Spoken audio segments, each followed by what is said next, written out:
هحكي لكم الموضوع باختصار عشان ما تزهقوش وانتوا في الاخر احكموا هل الموضوع كان مستدعي ان احنا ندخل ولا لا.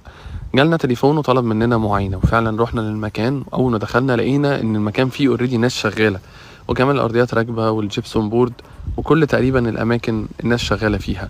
فجينا سالنا العميل انت ليه كلمتنا؟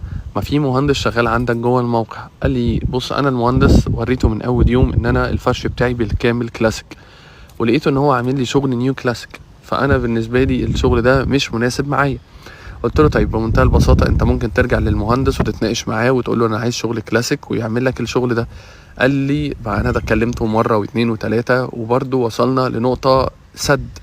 طيب تحب ان انا اتدخل؟ قال لي لا، ما احنا خلاص احنا وقفنا الشغل مع بعض، فانا عايزك تعمل لي الشقه دي كلاسيك. قلت له طيب بص انا عشان ادخل الشغل ده واعمله لك فلازم اكون في 3 نقط مهمين جدا. النقطه الاولانيه ان انا بدل ما انت ما عندكش مشاكل مع المهندس ده وخلاص قفلتوا الدنيا، فلازم اتاكد ان الراجل ده اخد حقه بالكامل ومفيش اي مشاكل ما بينكم.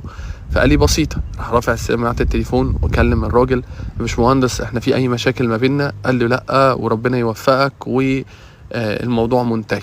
قلت له طيب تاني نقطة، أنا لازم أعمل ديزاين جديد للوحدة دي عشان أنت عايزها كلاسيك والديزاين ده مش متلائم مع المكان. قال لي ما أنا ما عنديش اعتراض، أنا بالعكس أنا عايزك تعمل لي كده.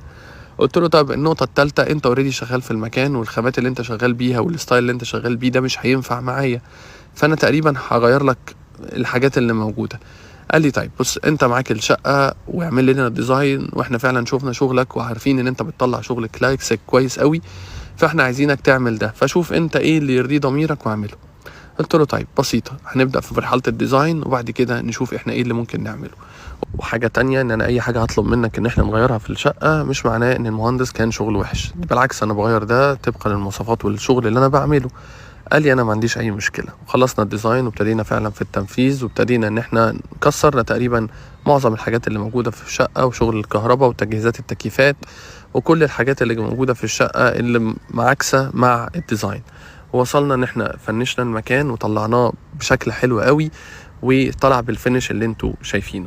السؤال هنا، انتوا لو مكان العميل ده فعلا كنتوا هتغيروا المهندس وتروحوا المهندس تاني يعمل لكم اللي انتوا نفسكم فيه، ولا كنتوا هتمشوا حالكم وتقولوا مش مفيش مشكلة احنا دفعنا فلوس كتير فبلاش ان احنا نصرف وخلينا نمشي حالنا وبكرة ربنا يخلينا نغير الحاجة؟ انا بصراحة شايف ان الفرش اللي جه ملائم قوي مع الديزاين اللي اتنفذ، وهو ده اللي انتوا هتشوفوه دلوقتي. فممكن اهم حاجة ان المهندس يعملها ان هو يرضي العميل عشان يطلع الشغل اللي يتشكر عليه ويدعو له بعد كده. سلام.